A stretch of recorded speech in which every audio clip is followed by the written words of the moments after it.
Have you ever wondered where the silver in your ring, your phone, or even a shiny coin actually comes from? It doesn't just appear in stores. Its story begins deep within the earth, a journey of incredible transformation from a dull rock into the precious metal we know and love. Let's dig in and uncover the amazing life of silver. Silver's journey starts millions of years ago, locked inside rocks. Unlike gold, which you can sometimes find as shiny nuggets, silver is a master of disguise. It's almost always hidden, mixed in with other minerals. In fact, most of the world's silver is found alongside lead, zinc, copper, or gold ores. This means silver mining is often a byproduct of digging for other metals. Imagine you're baking cookies. The silver isn't like a chocolate chip sitting on the counter. It's baked deep inside the cookie itself. You have to break the whole thing apart just to get to that sweet little piece. So how do we find it? Miners use a combination of geology, drilling core samples, and advanced scanning technology to pinpoint areas rich in silver-bearing ore. Once a promising spot is found and a mine is established, the real work begins. Giant machines dig massive open pits or carve intricate tunnels deep underground to get to the rock. But what comes out doesn't look valuable at all. It's just dull, gray, or black rock.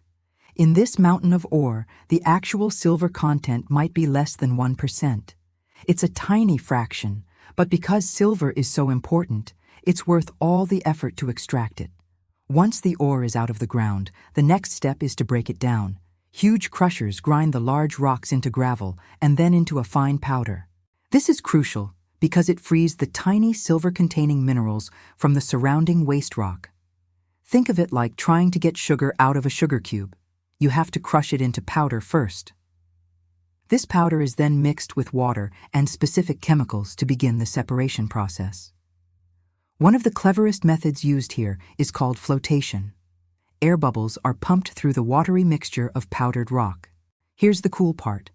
The silver-bearing minerals are naturally water-repellent, so they cling to the air bubbles and float to the surface, forming a frothy layer.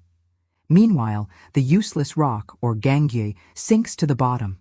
This froth is skimmed off, giving us a much more concentrated mix of silver and other valuable metals.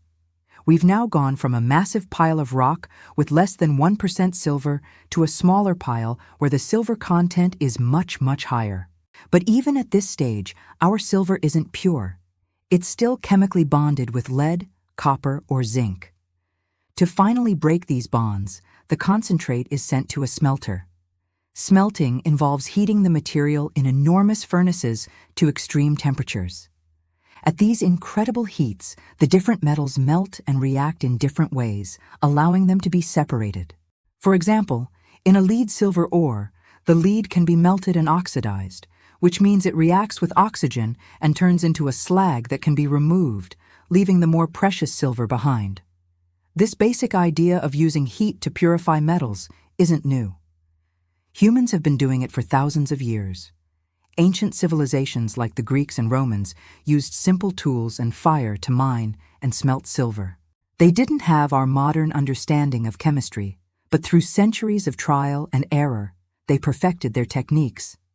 Their ancient knowledge laid the foundation for modern metallurgy, the science of metals that we rely on today. Modern technology has made the process far more efficient and environmentally safer, but the core principle remains the same. Find the rock, break it apart, separate the valuable bits, and purify the metal. So, once we've smelted the ore and separated the silver from its metallic companions, what happens next? The silver is close to being pure, but not quite. To get that final, brilliant shine and near-perfect purity, it enters the refining stage. One of the most effective methods for this is called electrolysis. It sounds complex, but the concept is quite elegant. The impure silver is dissolved into a special chemical solution. Then, an electric current is passed through the liquid. This current works like a magnet for silver atoms. It causes the pure silver to travel through the solution and deposit itself, atom by atom, onto a special plate called a cathode. All the remaining impurities, like tiny bits of copper or other metals, simply fall to the bottom as a sludge. This process is incredibly precise and can produce silver that is 99.9% pure or even higher. This is what's known as fine silver. It's like passing muddy water through an advanced filter that only lets pure water molecules through. After refining, the gleaming pure silver is melted one last time and poured into molds. It's cast into large bars for banks and investors, smaller grains for industrial use, or flat sheets for manufacturing. These standardized forms are then shipped to factories all over the world. From here, silver's journey splits into countless different paths.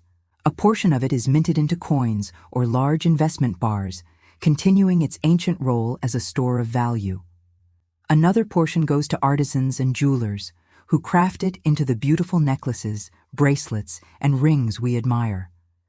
But the biggest destination for silver today might surprise you: technology. Silver is the most electrically conductive element on Earth. Nothing moves electricity better. This superpower makes it essential in countless devices we use every day. It's inside your smartphone, your laptop, and the flat-screen TV on your wall. It's also a key component in solar panels, helping to convert sunlight into electricity efficiently. It's in batteries, medical equipment, and even in some water purification systems, where its natural antimicrobial properties are put to use. Every time you flip a switch or tap on a screen, there's a good chance silver is quietly doing its job, making modern life possible. This is why the demand for silver continues to grow. As our world becomes more technologically advanced and shifts toward renewable energy, we need more and more of it. And unlike a lot of gold, which is stored in vaults, much of the silver used in industry is consumed in such tiny amounts that it's difficult to recycle, making new mining essential. What's truly fascinating about silver is how it connects the natural world, human ingenuity, and modern industry. Its story begins with atoms forged inside ancient stars and trapped in stone for eons. Then, humans applied geology, engineering, and chemistry to unlock it. Each step, from the initial blast at the mine to the final polish on a piece of jewelry, adds value and transforms it. The journey from an invisible trace in a dull rock to a vital component in a life-saving medical device is a testament to human curiosity and persistence. Silver isn't magic. It's the result of hard work, clever science, and a deep understanding of the world around us. And that long, incredible journey is what truly makes it precious. Thanks so much for watching. If you found this journey as fascinating as I did, don't forget to like this video and subscribe for more deep dives into how our world works. See you next time.